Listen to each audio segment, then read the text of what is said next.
So Dead Space review talk thingy, or Dead Space 3. I liked it. I mean, it was an okay game. I did wish that I received the full game upon purchase, but, I'll get to that soon. But, yeah, I mean, I liked it. But, I mean, it's not without issue. But, I'll get to those later. But yeah, I mean, I wasn't paying too much attention to the story because I was too busy talking with somebody and recording. So, yeah, that just happens to me when I record co-op. I just don't get a grasp on anything in the game. This time it was a bit different, but I usually don't either. I usually don't get a grasp on the gameplay, or I don't get a grasp on the story. This time it was the story, so I couldn't really pay too much attention to the story. I was too busy paying attention to talking, listening, and not being shit at the video game. So there's that. But yeah, so there were some things that stuck out in my head. Those were mainly the co-op missions. So, I think that the shining point of this game, honestly, is just the co-op missions. Because, all the fright and what have you that they lose inherently by being co-op, they try to claw back a little bit by having those co-op missions, which go into the co-op character, the second player character, John Carver, his backstory.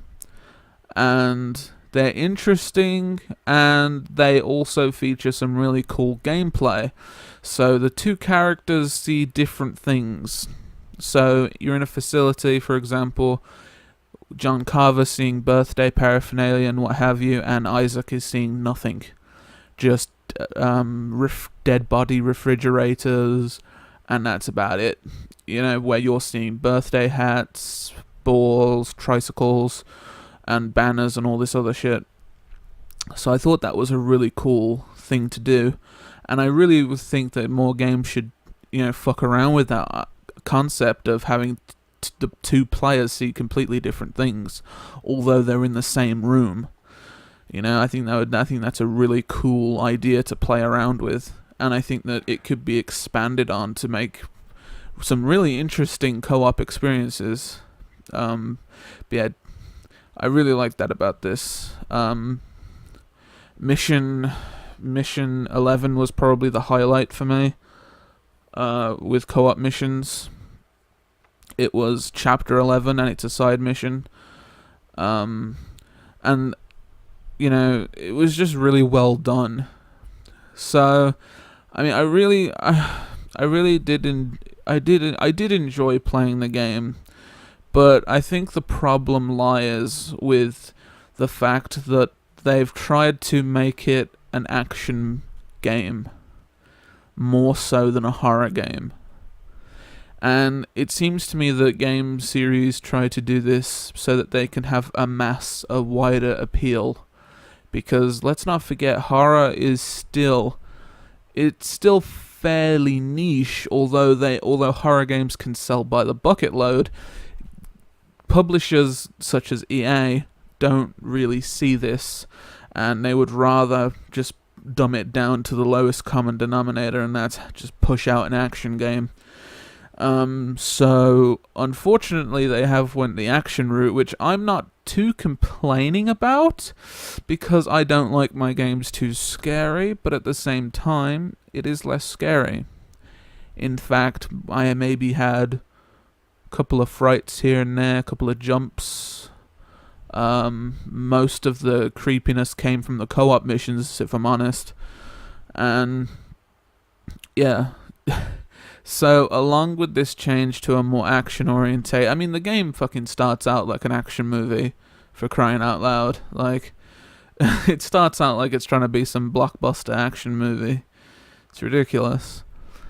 So, I mean, add on to that the length.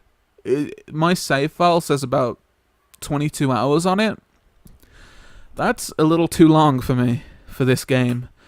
I think it could have easily cut some content or just shortened some stuff, because 22 hours for this game is just a little long, you know? I mean, yeah. You could have easily cut the cliff climbing, for example. Ugh. That wouldn't have amounted to much time, but Jesus Christ, those cliff climbs. Ugh. But, yeah, I mean, 22 hours is a couple hours too long.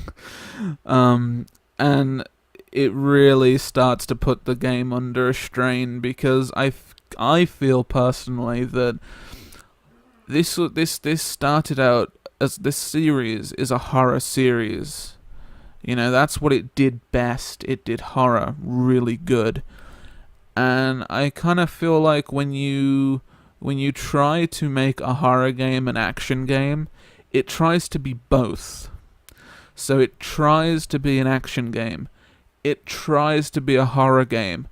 This game completely fails at the horror aspect and is just above average on the action aspect. So what you're left with, unfortunately, is a game that's just average with no sort of horror at all, really. That's how I feel. I feel that way. And I mean, you know, it's just, yeah, I mean, I just feel like a horror game migrating over to action. They never let go of the horror and try to do it, but because it's action, it just fails at the horror. And then because the game was designed to be a horror game and played like a horror game, it doesn't do a great job of being an action game either, if you understand my point. So it just boils down to being a above average game for me that I enjoyed playing. So yeah, I mean, the main game gets a 7.5 from me, which is by no means a bad score. It's above average. But yeah, that's Dead Space 3 for you. Now, let's get on to my earlier comments about I wish I had received the full game. So, let's talk about the microtransactions. The microtransactions don't anger me as so much as they confuse me, because I don't understand why they're there. Because the resources in this game respawn, and you can go into a chapter select without losing any of your progress. You can go to chapter select, replay chapters, and all the resources are there, and it's fine and dandy. So what is the point for having the microtransactions? They have microtransactions for resources. They have toolbots. Toolbots basically look for resources for you in a specified area. Why couldn't the resource bots be found dotted around the game and personality chips picked up instead of paying for a personality or paying for more of them? Like, limit them to 4 or 5, find them throughout the game, find personality chips, customize them, you know, increase their effectiveness through the game. Why do you need all of that to be behind a paywall? You only get 2 of these bots in the game without paying. I think you can buy more as well. So what's the point of them even being there? I just don't understand the reasoning and the point behind having microtransactions in the game, which is why I say they confuse me more than they anger me. But it's a very bad precedent to be set. The DLC, oh boy. The DLC I'll cover in another video, but it's a doozy. And that also leads into my point of I wish I'd have received the full game.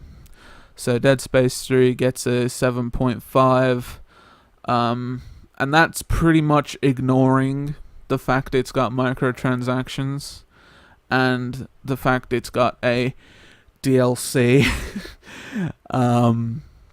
So yeah, just deduct a point or so, I suppose, but I'm keeping it to 7.5. So thank you for watching, and I'm out.